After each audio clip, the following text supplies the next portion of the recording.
ჩამოჯექი ჩემი ჰიპნოთერაპიის ამბებს მოგიყვები. ზოგადად მე ძალიან ხშირად გავდივარ ხოლმე ჰიპნოთერაპიას და არფითი თერაპიას და ერთ-ერთი გამოცდილება მინდა რომ გაგიზიარო. ზოგადად არფითი მუშაობს ასე. გადავდივართ ჩვენს წარსულში, სადაც პირველად გაჩნდა ტრამვა და ვიწყებთ მის განკურნებას. ჩემი ტრამვა უკავშირდებოდა კონკრეტულ ადამიანს.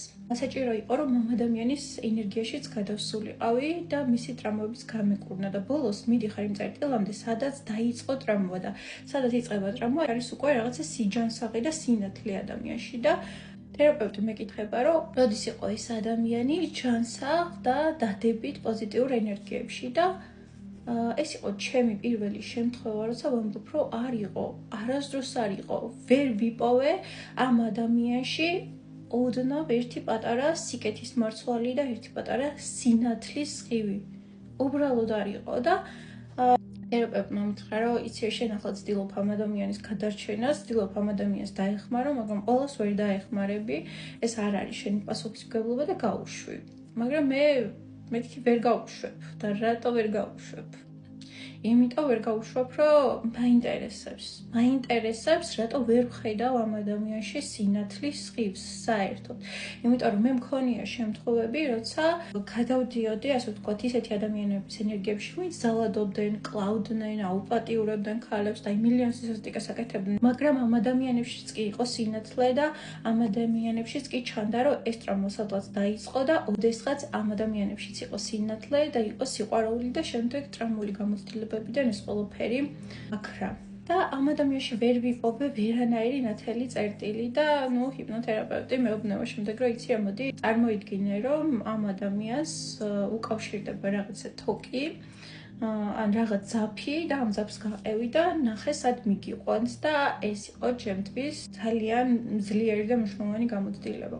ვიზუალიზაციით დავინახე რომ იყო ცალკე პლანეტა სამყაროში, სადაც ასეთი ადამიანები ცხოვრობდნენ. იყო რაღაცნაირი შავი, თითქოს გადამწვარი, აი ჩვეულებრივად დედამიწა რო გადავწვათ და ყველაფერი რო დავანახშიროთ, რაღაც ეგეთი სიტუაცია იყო და ასეთი ადამიანების მსგავსი ძალიან ბევრი ადამიანი ცხოვრობდა აქ და პირველი რეაქცია ეს იყო, რომ მეთქი ეს რა არის და თერაპევტი მეკითხება, რომ ეგო ჯოჯოხეთიაო და მეთქი კი ჯოჯოხეთია.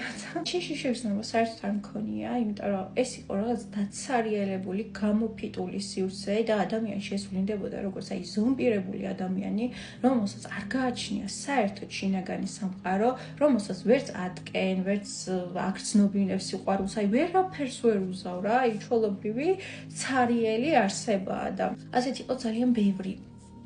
მე წინა სესიებზე მქონდა ასევე მე თვითონ ვატარებდი უკვე და ასევე მქონდა გამოცდილება რომ აქ უკვე ეშმაკის იდეა ვნახეთ და სიამბულოში ეშმაკი აღმოჩნდა რომ საერთოდ არ არის ესეთი ბოროტი არსება როგორადაც შეიძლება ჩვენ წარმოგვიდგენია სიამბულოში ეს არის ძალიან ნეიტრალური ტიპი ეს არის ბავშვი რომელმაც არ იცის არაფერი ეშმაკი არის უცოდინრობა რომელიც უბრალოდ ერთობა ადამიანებისთვის ნერვების მოშლით და ჩვენ ახლოს ეს გგონია რომ ტრაგედია და სიმბოლოს შორიდან რომ შეხედავ მართლა სასაცილოა ხოლმე მისთვის ეს ყველაფერი რა ჩვენ გვიმართება და რასაც ჩვენ ვერ ვიაზრებთ ხოლმე მაგრამ ეშმაკში არ არის ბოროტება მაგრამ ძალიან დიდი მაგრამ რეალურად არსებობს ძალიან დიდი ბოროტება სამყაროში და გავაცნობიერე ის რომ რეალურად ეს იყო ანტიქრისტეს ენერგია. ეს იყო ძალიან დიდი შავი ენერგია და ცოტა შემაძრწუნდა იმის წარმოდგენამ რომ ეს ენერგია შეიძლება იყოს ერთ ადამიანში გაერთიანებული.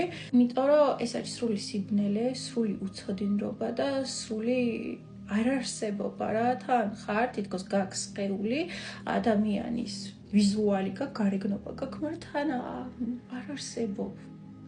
რაღაც აი ესეთი გამოცდილებები მქონდა რა და ზოგადად მე ყოველთვის ეს სკეპტიკურად უყურებდი ხოლმე ბიბლიას და მსგავს რაღაცებს რომ მეთქი უბრალოდ წიგნია რა რაღაცები წერია და ჰიპნოთერაპიაში მოკლედ ისე მათ ჩავედი ამ საკითხებში რომ უბრალოდ ხელებს მაღლა წერ ყოველს მიმართ რომ კი ბიბლიაში რაც წერია და მე რაც გადავამოწმე თითქმის ყველაფერი სიმართლეა და თითქმის ყველაფერი რეალობაა. დამიწერე კომენტარებში შენი აზრი, უგონია რაიმე მისტიური გამოცდილება და აუცილებლად გამოიწერე ჩემი არხი.